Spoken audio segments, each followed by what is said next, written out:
মার্কিন president Donald ট্রাম্পের সবচেয়ে আস্থাভাজন বিশ্বের সবচেয়ে ধনী ও প্রভাবশালীদের একজন হলেন যুক্তরাষ্ট্রের দক্ষতা বিষয়ক মন্ত্রী ইলন মাস্ক।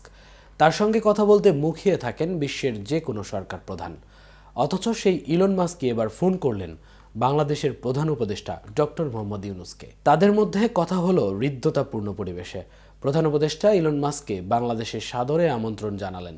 এই ছোট উদাহরণ বলে দেয় বাংলাদেশের বদলে যাওয়া কূটনীতির কথা, বিদেশে বদলে যাওয়া বাংলাদেশের গল্প। বিশ্বের বাঘা বাঘা সব রাষ্ট্রপ্রধানদের নজর এখন এই ছোট্ট বাংলাদেশের দিকে। তবে কি ডক্টর ইউনূসের হাত ধরেই বিশ্ব চিনবে এক নতুন বাংলাদেশকে? চলুন জেনে নেওয়া যাক মূল বিস্তারিত থেকে।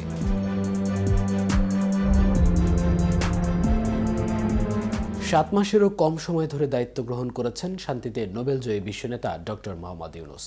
তার নেতৃত্বে বাংলাদেশ কেবল ঘুরিয়ে দাঁড়ায়নি, বরং বাংলাদেশ এক নতুন মর্যাদার আসনে আসীন হয়েছে বিশ্বে।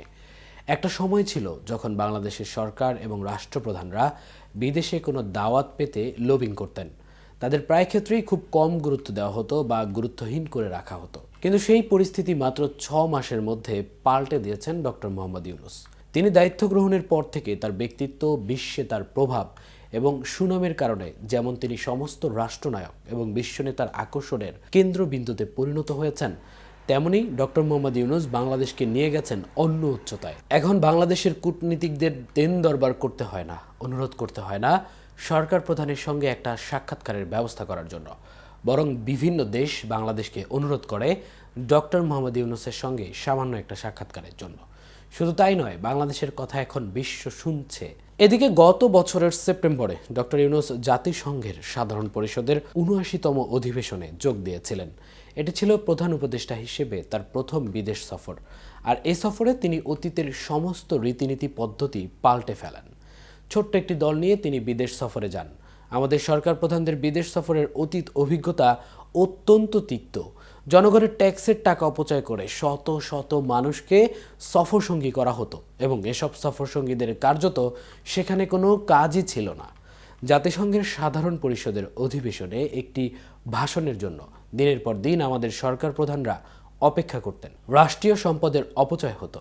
কিন্তু ডক্টর মোহাম্মদ ইউনূস তার সংক্ষিপ্ত সফরে আলো ছড়িয়েছেন সর্বত্র। মার্কিন প্রেসিডেন্ট জো বাইডেন থেকে শুরু করে বিভিন্ন গুরুত্বপূর্ণ দেশের নেতাদের সঙ্গে এবং বিভিন্ন আন্তর্জাতিক সংস্থার প্রধানদের সঙ্গে তিনি বাংলাদেশ নিয়ে কথা বলেছেন। নতুন বাংলাদেশ গড়ার জন্য সহযোগিতা চেয়েছেন এবং নতুন বাংলাদেশকে একটি ভিন্ন আলোকে, ভিন্ন প্রেক্ষাপটে উপস্থাপন করেছেন। এটি সম্ভব হয়েছে ডক্টর ইউনূসের জন্য। ডক্টর মোহাম্মদ ইউনূস এরই মধ্যে বিশ্বে বরেণ্য ব্যক্তি হিসেবে পরিচিত, তাই তার নিজেকে তুলে ধরার কিছু নেই।